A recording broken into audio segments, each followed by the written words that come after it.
क्या गजब की टाइमिंग है। 10 अक्टूबर को देश के कई अखबारों में एक इंटरव्यू छपा। ये इंटरव्यू किसी साधारण आदमी का नहीं था। ये इंटरव्यू नरेंद्र मोदी की एक बैसाखी का था। इस इंटरव्यू ने नरेंद्र मोदी और बीजेपी की पार्टी खराब कर दी है हरियाणा वाली। हरियाणा की जीत की जलेबी का स्वाद अभी पूरी तरह से उतरा भी नहीं था गले में कि नायडू ने मजा किरकिरा कर दिया। आंध्र प्रदेश के मुख्यमंत्री ने जातीय जनगणना की मांग कर दी है। चिराग पासवान, अनुप्रिया पटेल, संजय निषाद और ओम प्रकाश राजभर जैसे लोग पहले ही ये मांग कर चुके हैं, लेकिन ये लोग बैसाखी थोड़ी ना है। बीजेपी ने इन्हें भाव भी नहीं दिया औकात के हिसाब से। लेकिन चंद्रबाबू नायडू के पास 16 सांसद हैं। नायडू ही मोदी सत्ता के ड्राइवर हैं, ऐसा समझ लीजिए। और उनके बाद नीतीश कुमार का नंबर आता है। हरियाणा में बीजेपी की जीत के बाद बूस्टर डोज पाए नरेंद्र मोदी के लिए चंद्रबाबू नायडू की मांग को अनसुना करना आसान तो नहीं होने वाला है। नायडू नो नॉनसेंस वाला मिजाज रखते हैं। वो अलग बात है कि तिरुपति लड्डू वाले मसले पर गेम कर गए और सुप्रीम कोर्ट ने लताड़ लगा दिया। बदनाम करना था किसी और को, खुद ही बदनामी झेलनी पड़ रही है। लेकिन 2011 के बाद से ही इस देश में जनगणना नहीं हुई है और मोदी सरकार जब भी जनगणना कराएगी तो उसे अपने मित्रों का ध्यान तो रखना ही होगा। हरियाणा के नतीजों के बाद मोदी को पहला झटका तो नायडू ने दिया है, लेकिन दूसरा झटका केरल से मिल गया है। तीसरा झटका संसद की ही 2 कमेटियों ने दिया है। नरेंद्र मोदी ने लाल किले से वन नेशन वन इलेक्शन की बात की थी। चंद्रबाबू नायडू ने 2 दिन पहले इसका समर्थन किया था, लेकिन केरल की सरकार वन नेशन वन इलेक्शन पर मोदी के एजेंडे के खिलाफ खड़ी हो गई है।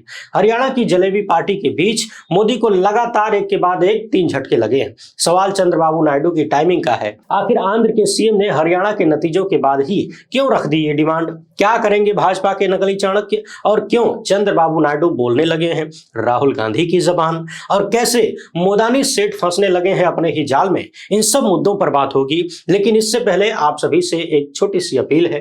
पहली बार है इस चैनल पर तो तुरंत सब्सक्राइब का बटन दबा दीजिए, इसके बाद घंटी बजा दीजिएगा टन से। हर एक वीडियो को लाइक करना, शेयर करना तथा कमेंट बॉक्स में अपनी राय रखना बहुत जरूरी होता है। ये सारे काम बिल्कुल फ्री है, इसलिए पहले तो सब्सक्राइब वाला काम निपटा लीजिए और घंटी बजा दीजिएगा। इसके अलावा यदि हो सके तो इस क्यूआर कोड या अपने मोबाइल नंबर का प्रयोग करते हुए हमें आर्थिक सहयोग भेजने का प्रयास जरूर करें, क्योंकि आप भी जानते हैं हम किसी धन्ना सेठ या राजनीतिक दल के दम पर नहीं चलते, इसीलिए आपकी बात कर पाते हैं। और आपकी बात चलती रहे बिना किसी दिक्कत के, तो जरूरी है कि आप हमारा साथ दें। भारत जोड़ो यात्रा के बाद से ही राहुल गांधी जाति जनगणना की मांग कर रहे हैं। अखिलेश यादव और इंडिया गठबंधन की तमाम पार्टियों ने जाति जनगणना की मांग की है, लेकिन नरेंद्र मोदी इसके पक्ष में बिल्कुल नहीं है। मोदी ने तो महाराष्ट्र के कार्यक्रम में यहां तक कह दिया कि कांग्रेस मुसलमानों की जाति की बात नहीं करती, लेकिन हिंदुओं में जाति का जहर फैला रही है। इससे पता चलता है कि जाति जनगणना के मुद्दे पर बीजेपी और नरेंद्र मोदी का स्टैंड क्या है। सबसे दिलचस्प यह है कि लोकसभा चुनाव के बाद नरेंद्र मोदी के मातृ संगठन आरएसएस ने भी जाति जनगणना का समर्थन कर दिया है। आरएसएस लंबे समय से जाति जनगणना का विरोध करता रहा है, लेकिन लोकसभा चुनाव 2024 के नतीजों ने मजबूर कर दिया कि वो जाति जनगणना का समर्थन करे। जाति जनगणना के मुद्दे पर आरएसएस नेता सुनील आम्बेडकर ने कहा था कि जाति जनगणना एक संवेदनशील मुद्दा है और इस पर राजनीति नहीं होनी चाहिए। पिछड़ों के कल्याण के लिए अगर सरकार को आंकड़ों की जरूरत होती है तो जाति जनगणना एक अच्छा अभ्यास हो सकता है। आरएसएस का बयान आधे मन से दिया गया बयान है, लेकिन आरएसएस वाले भी खुलकर कुछ नहीं कहते हैं। फिर भी माना गया कि आरएसएस जाति जनगणना के पक्ष में है। पंडित नेहरू ने कहा था कि आरएसएस वाले अगर पूरब जाने को कहें तो उन्हें पूरब छोड़कर बाकी सभी दिशाओं में ढूंढ लीजिए। आरएसएस के बयान के बाद लालू यादव ने कहा कि आरएसएस बीजेपी वालों के कान पकड़कर जाति जनगणना करवाएंगे। तेजस्वी ने कहा था कि आरएसएस बीजेपी वाले कितना भी जाति जनगणना का विरोध करें, लेकिन हम उन्हें ऐसा करने के लिए मजबूर कर देंगे। यह बताता है कि इंडिया गठबंधन के नेता जाति जनगणना के मुद्दे पर कितने आक्रामक हैं। राहुल गांधी ने तो इस मुद्दे पर पूरा आंदोलन ही छेड़ रखा है। वे अलग अलग शहरों में संविधान सम्मान समारोह के जरिए जाति जनगणना और आरक्षण के मुद्दे पर दलितों और पिछड़ों की आवाज उठा रहे हैं। 2024 के चुनाव में कांग्रेस ने जाति जनगणना के मुद्दे को अपने चुनावी मैनिफेस्टो में शामिल किया था। संसद में राहुल गांधी ने ताल ठोक कर कहा कि इस सदन में जाति जनगणना करके दिखाएंगे। कांग्रेस का दावा है कि जाति जनगणना देश का एक्सरे है और इससे पता चलेगा कि देश के संसाधनों में किसकी हिस्सेदारी ज्यादा है, किसकी कम है, कहां पुशअप करने की जरूरत है। बीजेपी जाति जनगणना नहीं कराना चाहती, लेकिन 2024 चुनाव के बाद से एनडीए के सहयोगी दल जाति जनगणना की मांग कर रहे हैं। देश के तमाम अखबारों में दिए इंटरव्यू में चंद्रबाबू नायडू ने कहा है कि जाति जनगणना जरूर होनी चाहिए। इसे लेकर समाज में एक सेंटीमेंट है और इसमें कुछ भी गलत नहीं है। नायडू ने 2 कदम आगे बढ़ते हुए कहा कि जब आप जाति जनगणना करते हैं तो आप आर्थिक विश्लेषण भी करते हैं और आप स्किल सेंसस यानी कौन क्या काम कर सकता है, कौन सा कार्य करने की क्षमता है, गुण है, इसकी भी गिनती करते हैं। नायडू ने कहा कि ऐसा करना इसलिए जरूरी है ताकि नीतियों और अन्य चीजों को ऐसे बनाया जाए जिससे आर्थिक असमानताएं दूर की जा सके। आंध्र के सीएम ने कहा कि जाति जनगणना की मांग की भावना का सम्मान करना होगा, इसमें कोई दो राय नहीं है। नायडू की दलील है कि गरीबी सबसे बड़ा मुद्दा है। भले ही आप कमजोर वर्ग से ताल्लुक रखते हो, लेकिन अगर आपके पास पैसा है तो समाज आपकी इज्जत करेगा। अगर आप ऊंची जाति से हैं और आपके पास पैसा नहीं है तो कोई भी आपकी इज्जत नहीं करेगा। हमने कहा था ना, टाइमिंग मायने रखती है। क्रिकेट के खेल में अगर टाइमिंग सही हो तो गेंद बाउंड्री के पार हो ही जाती है। नायडू की पहचान एक टेक्नोक्रेट नेता के तौर पर रही है और जब वे कहते हैं कि जातीय जनगणना में कुछ भी गलत नहीं है तो फिर सबसे बड़ा सवाल नरेंद्र मोदी पर उठता है। आखिर ऐसा कैसे हो सकता है कि जिस चीज को नीतीश और नायडू सही करार देते हैं, चिराग पासवान, अनुप्रिया पटेल और एनडीए के तमाम नेता जिसकी डिमांड करते हो, उसे नरेंद्र मोदी खारिज कर देते हैं, उसे जाति का जहर करार देते हैं। नॉन बायोलॉजिकल प्रधानमंत्री राहुल गांधी पर जाति का जहर फैलाने का आरोप लगा देते हैं, लेकिन चंद्रबाबू नायडू पर क्या आरोप लगाएंगे? क्या चंद्रबाबू नायडू और चिराग पासवान जाति का जहर नहीं फैला रहे हैं? माना कि प्रधानमंत्री नॉन बायोलॉजिकल है, उन्हें जाति का दंश नहीं झेलना पड़ा होगा, लेकिन बाकियों को तो झेलना पड़ा है। हरियाणा चुनाव में ही देख लीजिए, दलितों की खैर ख्वाह बनने वाली पार्टी अपने वोटरों का दर्द तो समझ सकती है, लेकिन नहीं। कोरोना के चलते जनगणना टालने वाली सरकार ने कहा था कि 2026 में जनगणना कराएंगे। अब समय आ रहा है, लेकिन सहयोगियों के दबाव के बीच नॉन बायोलॉजिकल प्रधानमंत्री नानुकुर कर रहे हैं। ऐसा कब तक चलेगा भाई? नायडू और नीतीश कुमार इस समय मोदी सत्ता से जो भी मांग रहे हैं, खबर है कि सब कुछ मिल रहा है। नायडू की पार्टी टीडीपी ने लोकसभा के साथ हुए आंध्र प्रदेश विधानसभा के चुनाव में बड़ी जीत हासिल की। नायडू ने बीजेपी तथा अभिनेता से नेता बने पवन कल्याण की पार्टी जनसेना के साथ मिलकर विधानसभा चुनाव लड़ा था। 175 सीटों वाली विधानसभा में नायडू की अगुवाई वाले गठबंधन ने 164 सीटें हासिल की हैं। विधानसभा में टीडीपी को 135, जनसेना को 21 और बीजेपी को 8 सीटों पर जीत मिली थी। मजे की बात यह है कि 2019 के बाद बीजेपी का हर मुद्दे पर समर्थन करने वाले जगन रेड्डी की पार्टी सिर्फ 11 विधानसभा सीटों पर सिमट गई। यही नहीं, लोकसभा चुनाव में नायडू और बीजेपी के गठबंधन को 25 में से 21 सीटें मिली है। आंध्र में टीडीपी के 16, बीजेपी के 3 और जनसेना को 2 सीटें मिली है। 10 अक्टूबर को दिए इंटरव्यू में नायडू ने बीजेपी के साथ अपने रिश्ते का भी हवाला दिया है। उन्होंने अपने ससुर का इतिहास गिनाते हुए कहा कि वे बीजेपी के साथ खुश हैं, लेकिन 2019 के चुनाव में नायडू कांग्रेस के साथ चले गए थे। एक समय चंद्रबाबू नायडू एनडीए के संयोजक हुआ करते थे, तब बीजेपी में वाजपेयी का राज हुआ करता था। 2019 के चुनाव से पहले नायडू और मोदी के रिश्ते बहुत खराब हो गए। नायडू के मोदी को भला बुरा कहने के तमाम वीडियो वायरल रहते हैं, लेकिन 2019 से 2024 के बीच जेल यात्रा करने के बाद नायडू को समझ आ गया कि मोदी के शरणागत होने में ही भलाई है। 2024 के चुनाव से पहले नायडू बीजेपी के पास लौट आए और अब जाति जनगणना की मांग करने लगे हैं। दिल्ली में मोदी की तीसरी बार पीएम बनने के बाद सबसे पहले चिराग पासवान मुखर हुए और कई मुद्दों पर उन्होंने बीजेपी के खिलाफ स्टैंड लिया। जाति जनगणना का मुद्दा हो या लेटरल एंट्री का या फिर कोटे में कोटा का, चिराग पासवान ने बीजेपी का खुलकर विरोध नहीं किया, लेकिन अपनी लाइन क्लियर कर दी। बीजेपी इस बात से परेशान हो गई, उसने तुरंत चिराग पासवान के चचा को एक्टिव किया और अब चिराग पासवान चुप है, लेकिन बीच बीच में जाति जनगणना की मांग दोहराते रहते हैं। इस बीच अनुप्रिया पटेल ने जाति जनगणना की मांग उठाई है। मत भूलिए कि बीजेपी के पास लौटने से पहले नीतीश कुमार ने आरजेडी के साथ जाते हुए 1.5-2 साल सरकार चलाई और बिहार में जाति जनगणना करवा डाली। इसी से पता चला कि बिहार में कितने प्रतिशत पिछड़े,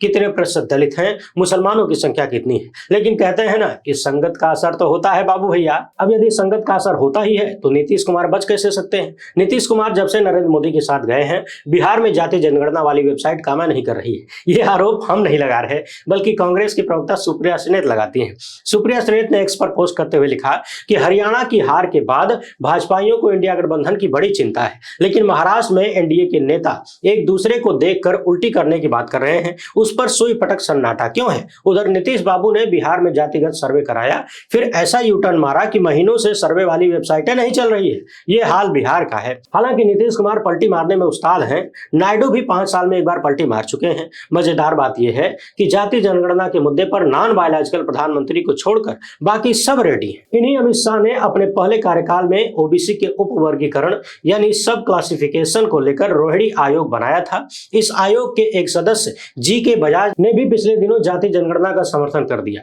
बजाज ने कहा था कि जाति जनगणना करने का सबसे बड़ा फायदा यह है कि एक बार जब आपको जाति का पता चल जाता है तो बाकी आंकड़े भी इसके साथ जुड़ जाते हैं। बजाज ने जोर देकर कहा कि सिर्फ जनगणना नहीं बल्कि जातीय जनगणना होनी चाहिए, क्योंकि इससे सामाजिक आर्थिक आंकड़े भी सामने आते हैं। कांग्रेस की मांग है कि जनगणना कराते वक्त एक कॉलम बढ़ा दिया जाए जिसमें जाति का जिक्र हो, लेकिन सवाल वही है कि दोनों बैसाखियों की मांग के बावजूद बीजेपी जाति जनगणना क्यों नहीं करवाना चाहती है। अब तो आरएसएस ने भी हरी झंडी दिखा दी है। हालांकि आरएसएस की हरी झंडी का रंग हमेशा फीका होता है, कभी भी इधर उधर हो सकता है। याद करिए, हरियाणा चुनाव के समय कंगना रनौत ने खुलकर जाति जनगणना का विरोध किया था।